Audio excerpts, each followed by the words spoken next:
Welcome to Whose Guns Are These Anyways, where the ATF is making stuff up and the laws don't matter. Guys, this is crazy. The ATF has once again switched things up, and this time, 80% lowers are on the chopping block. We'll break it down after this. TA Targets offers some of the most innovative and robust target systems money can buy. Featuring AR-550 steel and forward-thinking build quality, these targets are built to last. Whether you're blasting every day or plinking on the weekends, TA Targets has something for everyone. To get 10% off your entire order, head over to tatargets.com and use our code TGC10. If you're tired of the ATF and their shenanigans, go ahead and hit that subscribe button. Welcome back to the Gun Collective. My name is Jon Patton, and you are watching The Fight for Gun Rights. Now, on to the 80% mess. This all kicked off on December 10th when the ATF raided a company called Polymer80 in Nevada in search of customer records.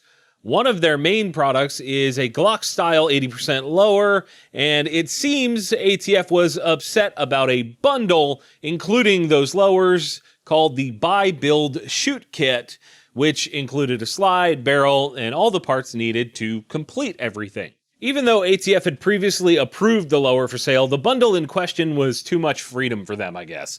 They claimed that this was too close to a complete firearm. It was basically too easy to turn it into a full firearm. God forbid you actually have something simple, and that Polymer80 was therefore shipping unregistered guns across state lines without a background check and sort of avoiding the process that would be required for a completed firearm. Before we go any farther, I think it's important to share with you guys that referring to an incomplete frame as an 80%er or something like that is actually a marketing term. There's nothing in the law that specifies what 80% complete would be, and basically everything is looked at as completed or not. I think that's important here.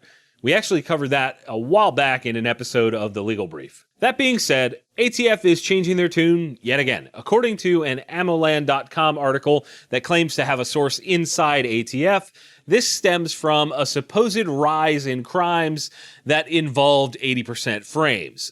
That same article also purports ATF to state 80% frames and receivers require a case-by-case analysis that is dependent on the facts.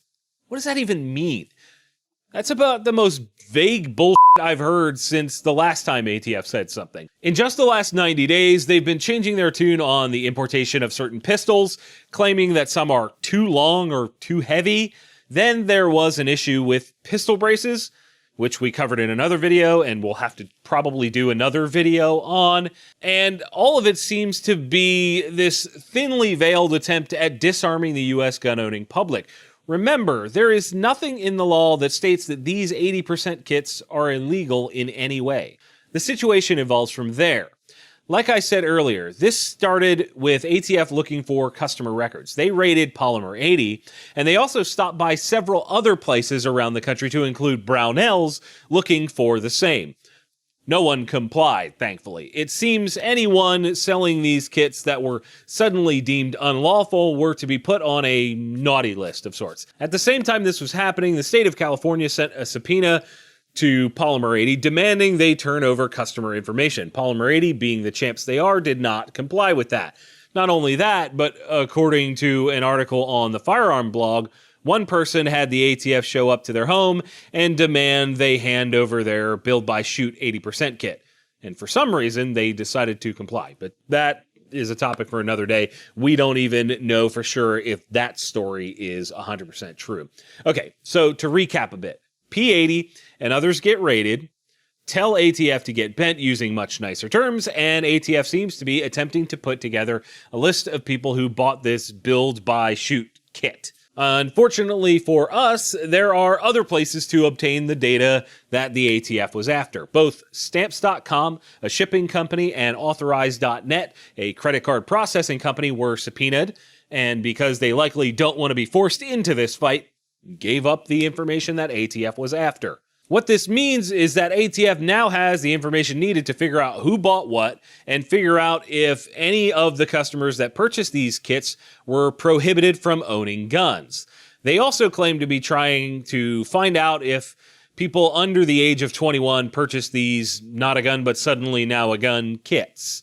Not only that, but they also have a list of people who bought anything from Polymer80, which could later be used against those people. Now, the data collected was for purchases between January 1st, 2019 and June 4th, 2020. So if you bought between then, you're probably on this list.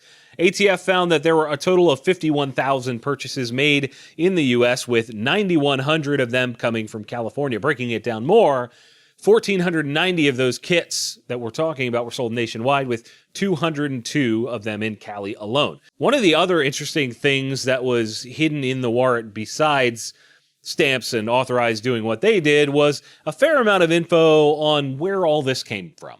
It seems that an ATF agent decided these things were a problem because the kit was too easy to turn into a firearm. In several different instances, they were able to assemble a functioning firearm in under an hour, and that was apparently somehow an issue, even though that's not illegal. It's like you can build your own guns legally, but if it's faster than we think you should be able to do that, you're totally in trouble now. What? I'd also like to point out that while these kits are the center point of all this, it's still totally fine to purchase all of these different parts from a retailer on the same order and get it shipped to your house. So the kits are bad, but the separate items purchased at the same time that include the same parts of that same kit are fine? ATF, what the flying is happening over there? The thing that's scary here is the implications of all this.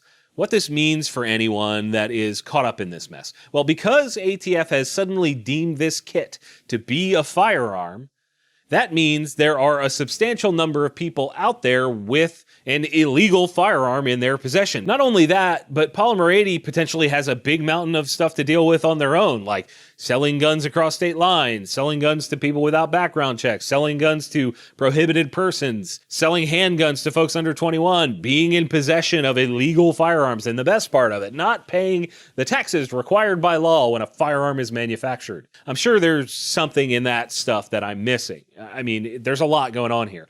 The fact that all of this is predicated on ATF deciding one day to change their view of a certain product is flat out appalling and disgraceful. ATF, you are a disgrace to this country. They've been doing this with pistol braces for years, flip-flopping back and forth. It's legal, it's not legal, you can do this, you can't do that. They did it with bump stocks. And now 80% frames are on the chopping block. Boys and girls, this is the result of years of unchecked behavior from ATF, and we should not stand for it. Both Gun Owners of America and Firearms Policy Coalition have put together efforts to fight back about this, and there will be links in the description for you guys to go get involved. Especially, you really need to get involved if you are one of the unlucky folks that have bought one of these kits. I also want to give a special shout out to Jared from Guns and Gadgets, Johnny B, Reno May, and Ammoland.com for tracking all of this stuff. At this point, we are waiting to see what the ATF decides to do with all this newly acquired customer information. But like I said, get with GOA or FPC to make sure we are pushing back as much as we can. Now, if you guys got something out of this video, please hit the like button and share it with a friend. That would be awesome. If you want to see more gun news every single week, please get subscribed or follow us on Instagram, Parler, and Facebook. That would be rad. And as always, thank you all for watching. We'll see you soon.